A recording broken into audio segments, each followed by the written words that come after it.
Welcome to being click my dear besties. आज हम लोग one of the most sensitive या क्रूशियल टॉपिक को टच करने वाले हैं। अगले 1.5 मिनट में आप वो चीज़ समझ जाएंगे जो आप पिछले 1.5 महीने में समझने की कोशिश कर रहे हैं, या शायद समझ गए हो तो और अच्छा कर लेंगे उस चीज़ को, और अगर नहीं समझे हों तो अच्छे से समझ जाएंगे। सबसे पहले कि फ़लस्तीन का जो भी इशू चल रहा है उसको हम लोग थोड़ा सा रिलीजियस एंगल हटा के समझते हैं, क्योंकि जहाँ पे रिलीजियंस धर्म आता है वहाँ पे हम लोग आँख बंद करके प्री जजमेंट के हिसाब से ऑलरेडी जज कर लेते हैं कि ये ऐसे हैं तो इनका ऐसा हुआ होगा, वो वैसे हैं तो वो वैसे करे होंगे। मगर यहाँ पे फॉर एग्ज़ाम्पल कुछ टाइम के लिए कंसिडर कर लेते हैं कि वहाँ पे कोई भी रिलीजियस प्लेस नहीं है, मतलब Wailing Wall, Dome of the Rock और अलग सा मस्जिद के बिना वो सिर्फ एक ज़मीन है या सिर्फ एक प्रॉपर्टी है, तो उसको लेकर के हमारा क्या कॉल होगा या हमारा क्या माइंडसेट होगा। अब इसको ऐसा समझते हैं कि आपकी एक घर है बहुत खूबसूरत सा 4 फ्लोर का, ठीक है।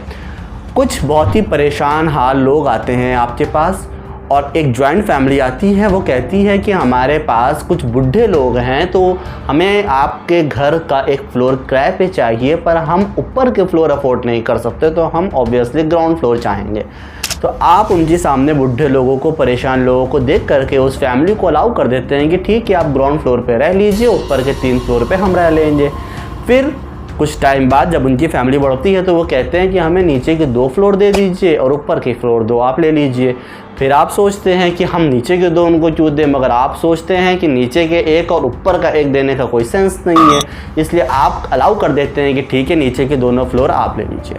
यहाँ तक कि आपने समझदारी की जगह हमदर्दी दिखाई, पर वही कहते हैं कि जज्बात और समझदारी में हमेशा समझदारी को चुनना चाहिए, क्योंकि जज्बात बदलते हैं, समझदारी नहीं। जब वो 2 नीचे के फ्लोर उनके हो चुके होते हैं तो वो सोसाइटी में एक इम्पैक्ट छोड़ चुके होते हैं अपना अलग, क्योंकि सोसाइटी से वो ज़्यादा करीब हैं, सोसाइटी से वो कनेक्टेड हैं, सोसाइटी से वो मिलते जुलते रहेंगे, सोसाइटी से वो एक टच में रहेंगे, जो टच आपका काफ़ी ज़्यादा वीक हो गया है क्योंकि आप ऊपर के 2 फ्लोर में रहते हैं। अब जो लोग नीचे के 2 फ्लोर में रह रहे हैं, सोसाइटी ये समझने लगती है कि वही इस बिल्डिंग के ओनर हैं, और वो ऐसा रिएक्ट करते हैं कि वही इस बिल्डिंग के ओनर हैं। वक्त के साथ जब उनका सोसाइटी में पकड़ मजबूत हो जाती है तो वो आपसे कहते हैं कि मुस्कुराते हुए 3रा फ्लोर भी हमको दे दीजिए, वरना हम सोसाइटी के प्रेशर से ये पूरा खाली करवा लेंगे आपसे। अब आप उस टाइम पे फंस चुके होते हैं क्योंकि सोसाइटी का आपके साथ कोई स्ट्रॉन्ग कनेक्शन रहा नहीं, उस दुनिया से आप उतना ज़्यादा कनेक्टेड नहीं हैं जिस दुनिया से आप कनेक्ट हो सकते थे, क्योंकि वो कनेक्शन आपका टूट गया। वो उस दुनिया से आपसे बेहतर ज़्यादा कनेक्ट है, तो आप मजबूरी दर्जे अपना 3रा फ्लोर भी उनको दे देते हैं। अब आप अपने घर में सिर्फ 1 फ्लोर पे रह रहे हैं जो कि चौथा है और पूरी दुनिया से अलग है, मतलब अपने पूरे घर के 25% ऑक्यूपेंसी आपकी है, बाकी का 75% वो इंसान ले चुका है जो आपके घर में सिर्फ मेहमान या किराएदार बन के आया था।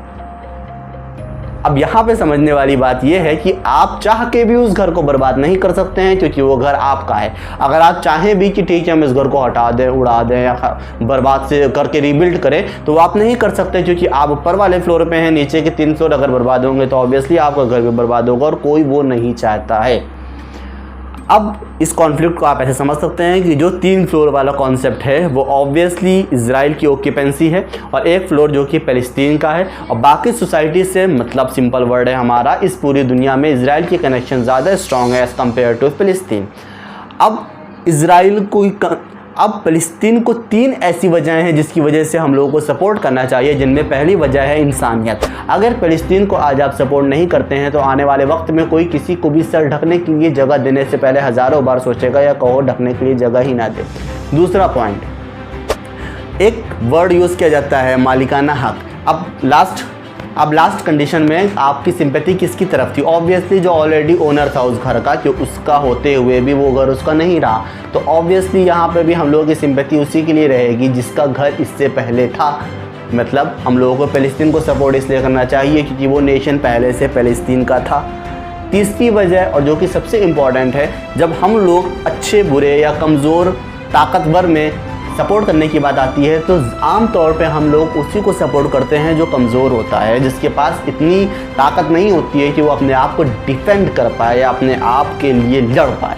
तो इस केस में भी फ़लस्तीन या वो इंसान जो चौथा फ्लोर लिए हुए है उसके पास ना कि कोई सपोर्ट है, उसके पास ना ही कोई स्ट्रॉन्ग बेस है, उसके पास ना ही कोई स्ट्रॉन्ग कनेक्शन है, तो ऑब्वियसली इस केस में हमारा सपोर्ट किसको होना चाहिए? फ़लस्तीन को। यही वजह है कि इंसानियत को ज़िंदा रखने के लिए, इंसानियत सच्चाई को ज़िंदा रखने के लिए रिलीजियस एंगल से हट के भी देखा जाए तो सपोर्ट फ़लस्तीन की तरफ ही जाना चाहिए, क्योंकि यहाँ पे बात हक की है, बात ट्रुथ की है, बात फेवर की है, बात रियलिटी की है, बात यहाँ पे ह्यूमैनिटी की है। और उसके अगेंस्ट जा कर के अगर आप किसी भी चीज़ को सपोर्ट कर रहे हैं तो मतलब आप सिर्फ अंधाधुंध अपनी नफ़रत के बगीचों को फैलाना चाह रहे हैं। That's it. तो ये एक सिंपल एलेबरेशन था। I hope you like the video. तो अगर आपको वीडियो पसंद आई हो तो don't forget to like and subscribe Being Flip. So यहाँ पे हम ऐसे एजुकेशनल कंटेंट लाते हैं। Basically I am not a motivator, I am a communicator for you all. So मिलते हैं फिर नेक्स्ट वीडियो में फिर बड़ी चीज़।